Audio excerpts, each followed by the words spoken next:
Is the drugstore close to the church? Do you have a close friend?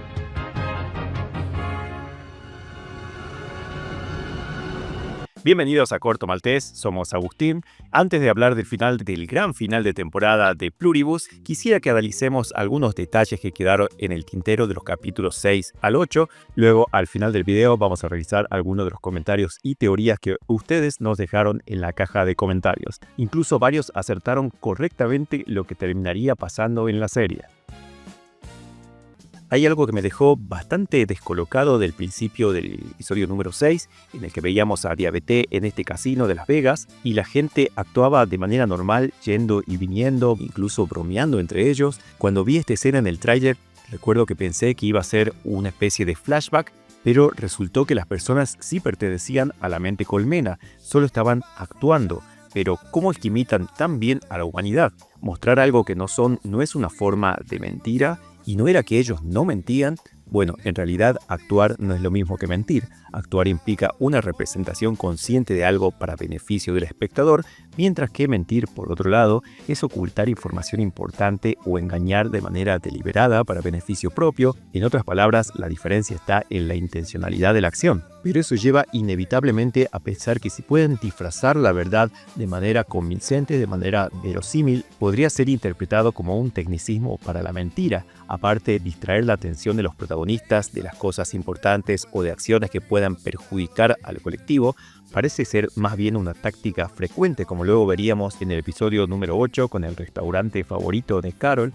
Por otro lado, respecto al planteo de que el colectivo solo se alimenta de una fruta si ésta cayó por sí misma del árbol, aunque no lo crean, deriva de una práctica real, una rama radical del veganismo conocida como frugivorismo extremo, No vives de ensalada, no vives de ensalada. También llamado frugivorismo Aimsal. Las personas que lo practican solo se alimentan de un fruto o una semilla que se desprendió por sí misma del árbol. Su filosofía se basa en no intervenir en los tiempos y procesos naturales de las plantas, pero sobre todo en la no utilización de la violencia, casi idéntica a la filosofía que aplica la mente colmena. Esta dieta es tan restringida que no la recomendaría ningún nutricionista. Si practica frugivorismo extremo, cuida su salud, que la mente colmena tiene a su favor la leche HDP para complementar su dieta, pero usted no.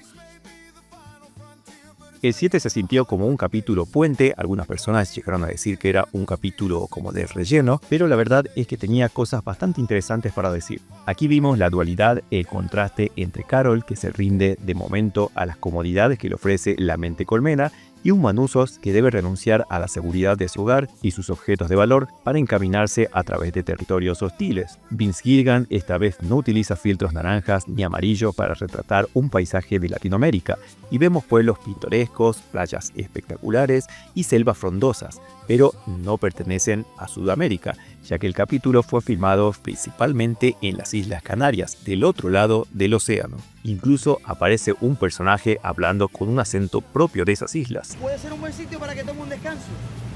A mí personalmente estos detalles no me molestaron en absoluto, pero si hay algo que sí les podemos criticar a Vince Gilligan es que solo parece enfocarse en mostrar lugares desolados, pobres o de aspectos coloniales, como si en toda Latinoamérica no existieran grandes y modernas ciudades como esta o esta. Pero lamentablemente esto es algo muy frecuente en Hollywood. La cuestión es que Manuzos, luego de un largo viaje, llega a la selva de Darién, un lugar real que se extiende desde Colombia hasta Panamá, y efectivamente es muy peligroso para los viajeros debido a sus duras condiciones naturales. El comentario que le hace un nativo de que debe tener cuidado con los animales de la zona, que incluyen serpientes, arañas e insectos, me dio la pauta de que las mentes de estas criaturas no pertenecen al colectivo, porque de lo contrario Manuzos no correría peligro alguno de ser atacado. Igual en el siguiente capítulo terminarían confirmando esto. El nativo hace mucho hincapié en un árbol que llaman palmas chungas. El nombre científico de esta planta es Astrocarium stanleyanum, cuya distribución concuerda con lo visto en la serie. Efectivamente tiene espinas que pueden llegar a crecer hasta unos 20 centímetros de largo, aunque aparentemente no tienen la dureza necesaria como para empalar a una persona, y no hay casos registrados de tal suceso. Pero lo que dice después sobre que puede albergar bacterias peligrosas podría ser verdadero. Hay muchas especies vegetales con espinas que se sabe que pueden contener Clostridium perfringens, que causa la gangrena gaseosa. Antoa aglomerans, que puede causar infecciones en heridas que se distribuiría a través del torrente sanguíneo. También podría contener estreptococos y estafilococos que pueden provocar una infección en la piel conocida como impético. Las infecciones también pueden ser producidas por hongos, por ejemplo el Sporotrix, que puede causar esporotricosis. Otro ejemplo es el eumicetoma, que también es una enfermedad fúngica que se expande a través de la piel y tejido subcutáneo y en última instancia puede requerir una amputación. El desarrollo de estos microorganismos puede verse favorecido en un entorno como el visto en la serie, y dado que Manhusos no puede limpiar las heridas correctamente, lo veo más que posible. Por cierto, el comentario de que si necesita ayuda la pida mirando el cielo es muy ofensiva para alguien tan católico como Manhusos, y se podría interpretar que ellos no solo robaron las tierras, sino también los cielos, y quizás él lo vio precisamente así, como seres que se creen omnipotentes. Por su parte, Carol estuvo haciendo aquellas cosas que no se estaba permitiendo hacer, desde jugar al golf hasta utilizar autos lujosos, pero luego de un mes sola sus ánimos empiezan a decaer hasta el punto de que parece que ya todo le da lo mismo. Esto lo sentí muy cercano, no porque tenga autos lujosos, sino porque durante la cuarentena en pandemia pasé varios meses solo sin tener contacto con absolutamente nadie y mi estado de ánimo pasó de excelente a deplorable luego de todo ese tiempo. Seguro a ustedes también les pasó, por eso es que sentí tan cercana la situación y tan grande la emoción en ese interminable abrazo al final del capítulo. Este capítulo estuvo lleno de revelaciones, con Carol aprovechando su cercanía con Sosia para sacarle información relevante, y lo que confirmamos es que 1. Los animales no pertenecen al colectivo, aunque esto sigue sin explicar por qué casi no se ven habitualmente en la serie.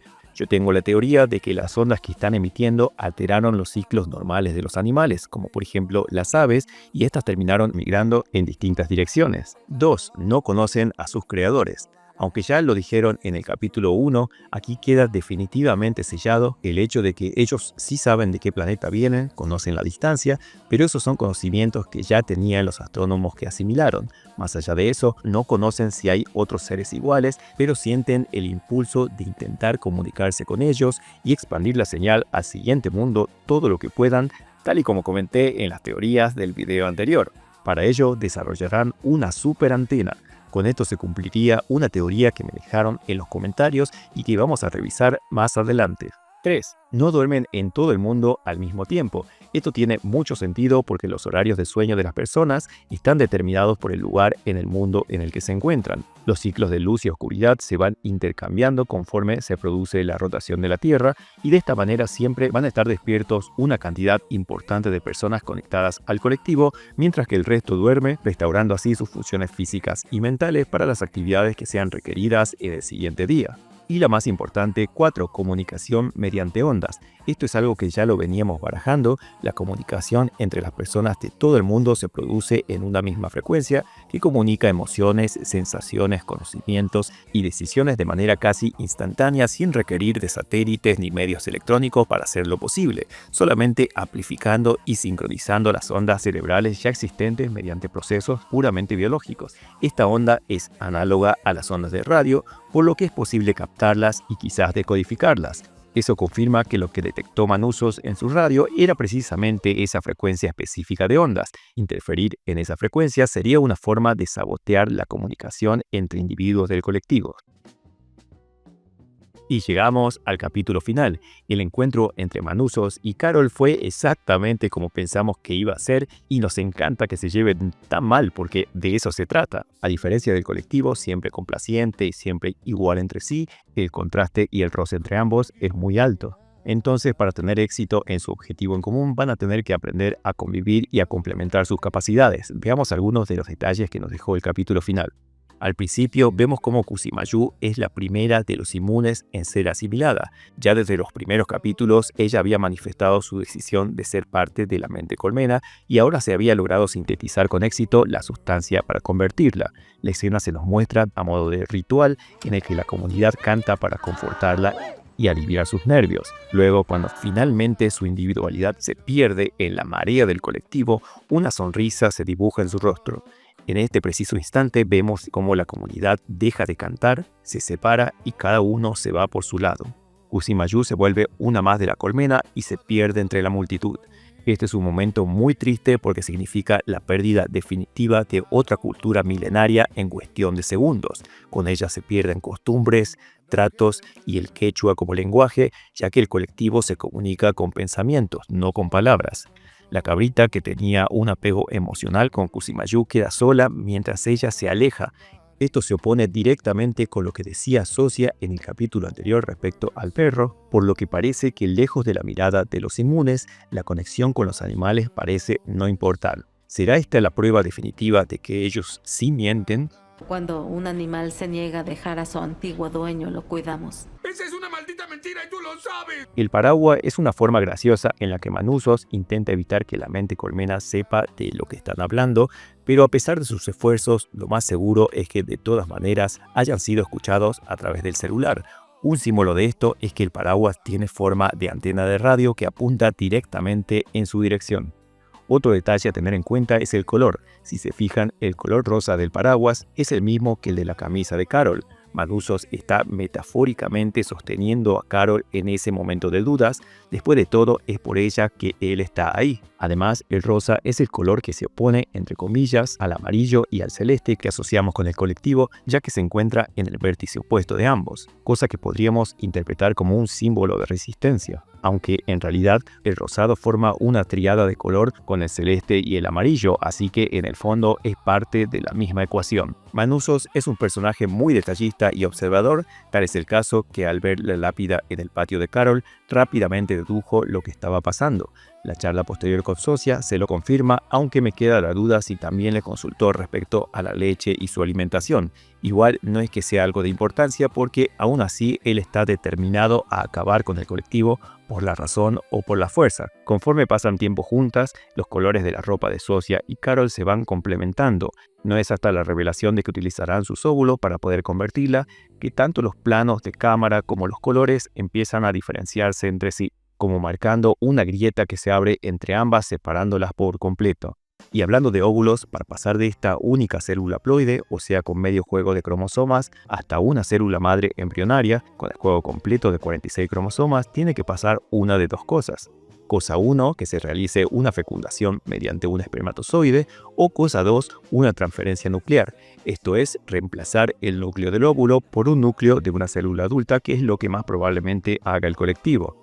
Técnicamente, con un solo cabello de Carol podrían empezar el proceso de clonación porque sí, en efecto, es una clonación. Una vez realizada la sustancia para convertir a Carol, esta podría distribuirse de manera aérea o quizás a través del agua utilizando las propias cañerías de la casa, así que más le vale atrincherarse bien y comprarse una buena máscara antigas.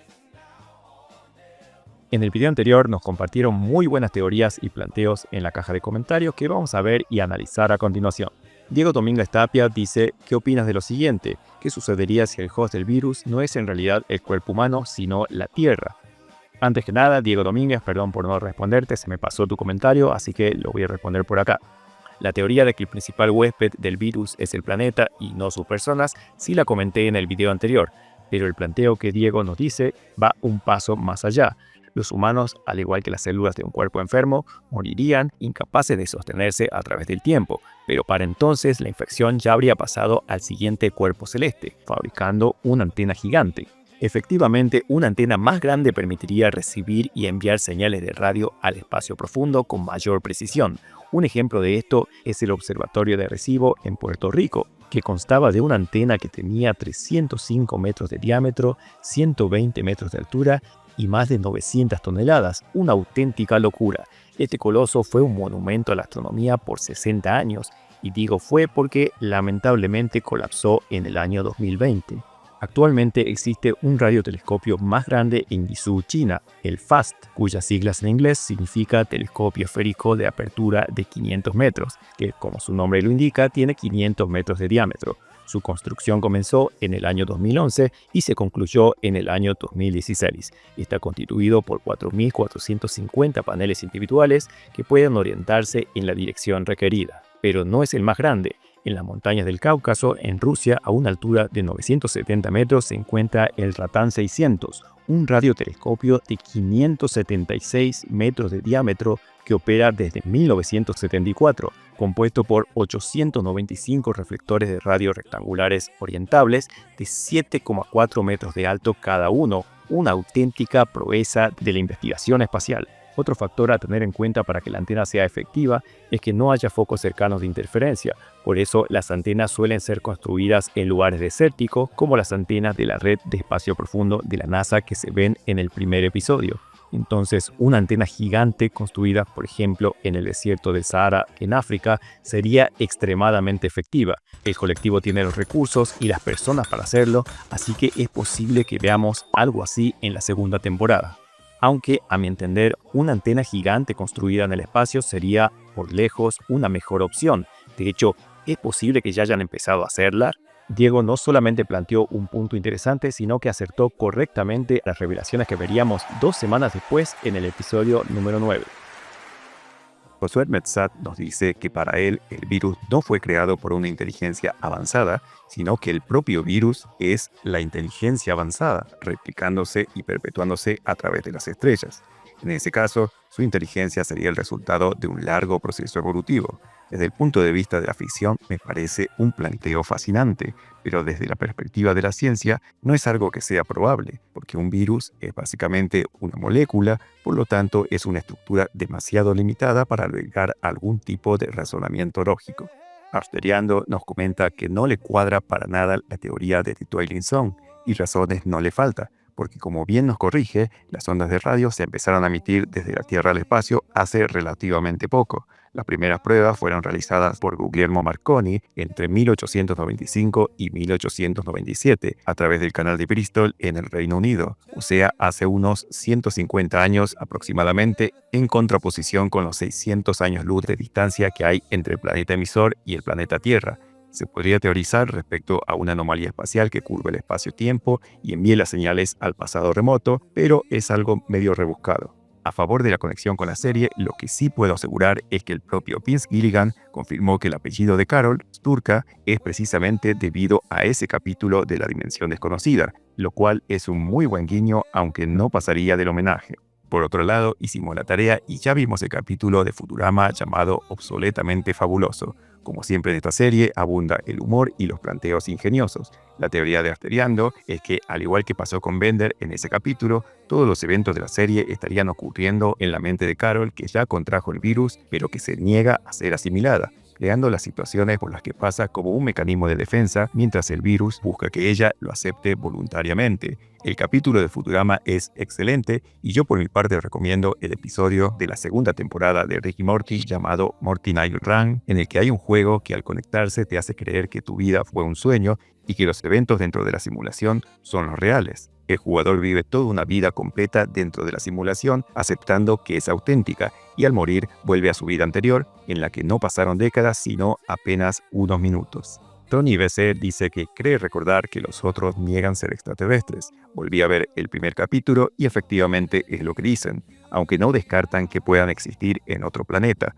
De hecho, es lo más lógico porque la señal inicial fue enviada deliberadamente desde otro sistema solar. No hay alienígenas, no en nuestro planeta. Sin embargo, sí recibimos tecnología extraterrestre. Juan Third confirma que ahora es seguidor del canal. Muchas gracias.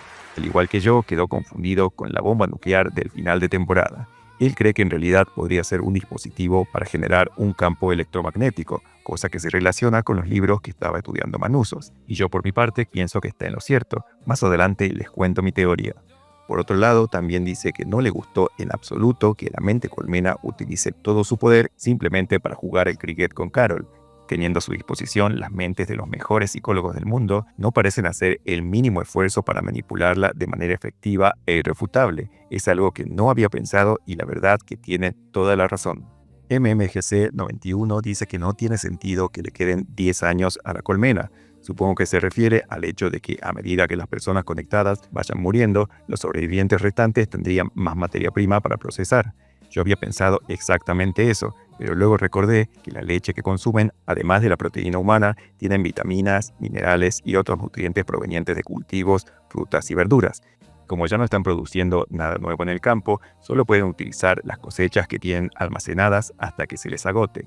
Así que, pensándolo bien, el planteo de la serie no creo que sea incorrecto. También pregunta si los recuerdos de una persona que estaba conectada a la mente colmena se pierden cuando ésta muere. Y la respuesta es no. Hay que recordar que las memorias de Helen, que solo estuvo conectada por unos minutos, aún permanecen en el colectivo. Lo que sí no sabría responder es si se requiere una cantidad mínima de personas conectadas para poder almacenar todos los recuerdos, experiencias y conocimientos acumulados. Chris Rios Bass también se pregunta qué pasó con los animales y nos recuerda el impacto que puede llegar a tener la ausencia de los humanos en la cadena alimenticia. Al no existir cazadores, agricultores ni granjas activas, el resultado sería catastrófico en la naturaleza, por lo menos durante los primeros años que tarde en restabilizarse el sistema. Los miles de millones de animales de granja libres causarían estragos en los cultivos, lo que significaría aún menos alimentos para el colectivo. Por otro lado, otros animales domésticos, como por ejemplo los perros de razas grandes, se verían obligados a cazar animales salvajes para poder sobrevivir, incluyendo especies en peligro o controladores biológicos naturales, dando como resultado una superpoblación de algunas especies sobre otras.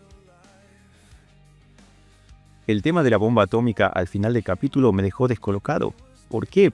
¿Para qué? ¿Es un medio de disuasión para que no se acerquen? ¿Es la forma en la que destruirán la antena gigante? ¿Cómo van a activarla sin los mecanismos ni los conocimientos técnicos adecuados? ¿Llamarán a los otros para que lo hagan por ella? ¿Es solo una referencia a lo que pasó en el capítulo 3? ¿O es solo una metáfora para decir que tienen un mecanismo o una herramienta para detener de forma definitiva al colectivo? Luego de mucho pensarlo, tengo una teoría que va de la mano con el comentario que hizo Juan Serp respecto a los pulsos electromagnéticos. Una ojiva nuclear disparada a la atmósfera y explotando sobre la misma a una altura máxima de 600 kilómetros liberaría rayos gamma, o sea, radiación electromagnética de alta energía. A esa altura, la densidad del aire es tan baja que los rayos se expanden casi sin oposición. La onda expansiva colisionaría con átomos de nitrógeno y de oxígeno, dispersando sus electrones.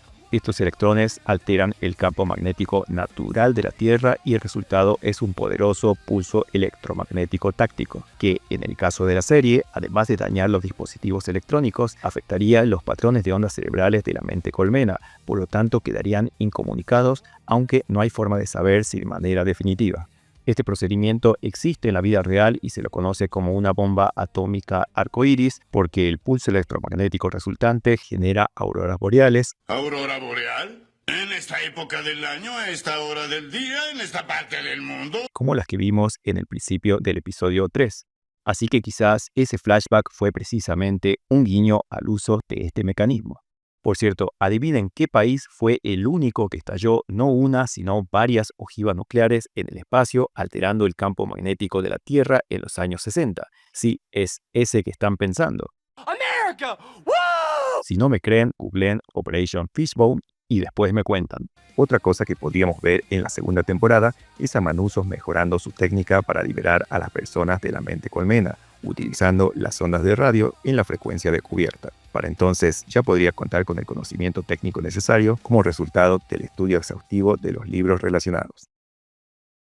Afortunadamente la serie fue ganando adeptos con el paso de los episodios y es un éxito de audiencias. Ya tiene confirmada una segunda temporada, lo cual es una excelente noticia, aunque Vince Gilligan dijo básicamente que no tiene tanta prisa por realizarla, a lo que Stephen King respondió en broma que no es tan broma, que se apure, que no se va a hacer más joven esperando. Al igual que pasaba con Breaking Bad y Better Call Saul, Pluribus es una de esas series que requiere de varias temporadas para que el autor pueda desarrollar correctamente su planteo completo. Pero concuerdo con King, espero que no se tome a pecho la pausa y que pronto podamos disfrutar de la segunda temporada. Bueno, eso es todo por ahora en este que ya es el último video del año. Por mi parte, agradecerles tanto a los que me acompañaron durante todo el 2025 como a los que se sumaron recientemente al canal.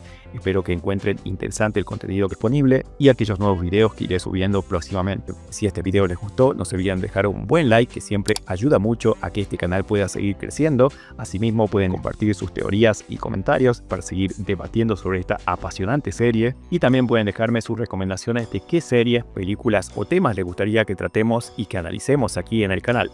De parte del staff de Corto Maltés, que básicamente soy yo y mi gata, les mandamos un fuerte abrazo y los mejores deseos para este 2026. Esperamos que te quedara claro. Como siempre, tu bienestar es algo importante para nosotros.